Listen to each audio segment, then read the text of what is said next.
Ministre. Oui, non, mais je pense que sur ce plan précis, Ousmane Sonko a fait preuve de lucidité.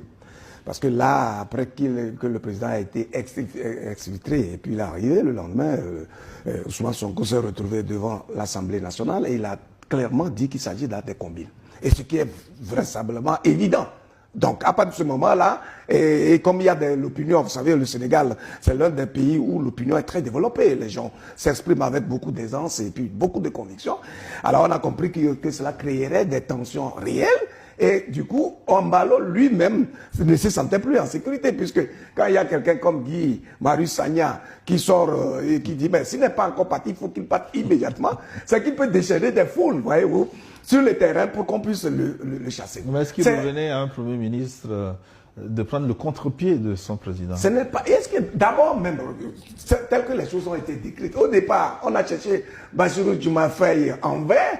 Et donc, c'est à la dernière minute qu'il s'est ravisé pour dire, bon, mais on va peut-être sauver un frère. Mais est-ce que ce n'était pas à contre-cœur? Est-ce que ce n'est pas lui-même qui a soufflé à Ousmane Sonko de prendre une position pour créer, faire un peu de confusion et permettre l'exfiltration justement de Ombalo? Mais ce qui est malheureux, voyez-vous, un chef d'État qui normalement représente quand même un pays entier, c'est la référence d'un État qui finit par raser les murs et qui est obligé de se réfugier de pays en pays parce que justement, il a été malhonnête avec son peuple et il n'a pas pu poser des actes qui pourraient résister au temps et à l'espace et qui permettraient au peuple de le défendre justement comme son patrimoine. Voyez? Donc c'est quand même triste qu'on puisse vivre des choses comme ça. Mais finalement, il se retrouve à Brazzaville, il devient un colis encombrant pour les chefs d'État. C'est à leur corps défendant qui sont obligés de le prendre parce que c'est un frère et puis bon, c'est des syndicats. Alors si vous ne portez pas assistance à votre ami qui est en difficulté, si votre cas venait à avoir le jour, vous risquez aussi de ne pas avoir d'amis. Mais en réalité, on se rend compte que vraiment, c'est un colis véritablement encombrant. Gilles, tu demandes au Sénégal si c'était le rôle d'un Premier ministre de prendre le contre-pied du président. Mais soyez sérieux. Ousmane Sonko et Diomaye Faye ont souffert. Ils ont beaucoup souffert sous Ponce Pilate, leur Ponce Pilate. Et ils ont souffert pourquoi? Ils luttaient pour la liberté au Sénégal. Et entre autres libertés, la liberté d'expression. Qu'on ne mette plus les gens en prison parce qu'ils ont dit ceci, ils ont dit cela. Et quand vous luttez ensemble pour acquérir cette liberté, c'est pas aujourd'hui qu'on va dire au Premier ministre est-ce que c'était son rôle de contredire le président. Si vous ne pouvez pas contredire le président, c'est que vous en faites un dieu.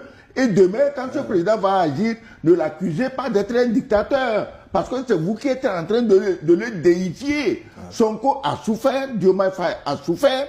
Entre eux, Issa Fouka, ils ont souffert.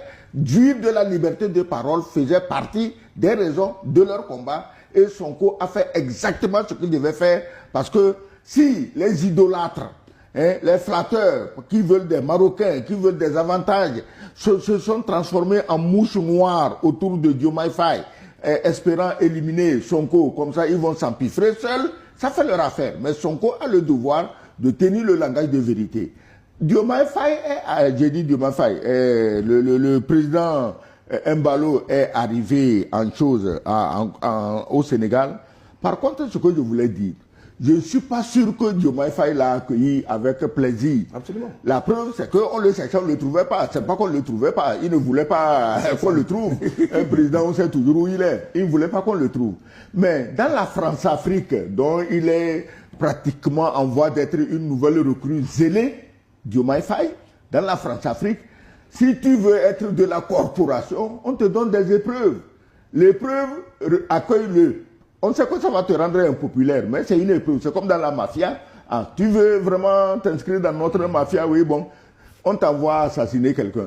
On te salit la main. Si demain tu veux faire le malin, on te dit, ah, attention, on sort les dossiers. Donc, il fallait, disons, compromettre Diomaye Faye en le faisant accueillir ce petit malin de choses, de Mbalo. Mbalo, attendez, il est partout. Et comme tu l'as dit tantôt, il est en France, il est à Moscou, il est à la CEDEAO, il fait le comédien, il raconte tout et son contraire. Demain, quand il veut, il parle même contre la CEDEAO. Mais tout ça avait un seul objectif, un zèle immuable vis-à-vis de la CEDEAO et du parrain de la CEDEAO. Moi, j'étais dit que j'ai vu Goodluck Jonathan parler, ça m'a fait pitié. C'est la preuve que la CEDEAO ne vaut plus rien, ça ne vaut même pas une sandalette trouée. Parce que tu t'imagines, Goodluck Jonathan a été coincé à Bissau. Il a fallu que le président, je crois, Ouattara, dépêche un avion pour le sortir de là. Mais tu t'imagines le président du Nigeria, l'ancien président du Nigeria, on le traite comme ça. Pourquoi? Ils sont impuissants en tant que CEDEAO. Mais justement, Ils sont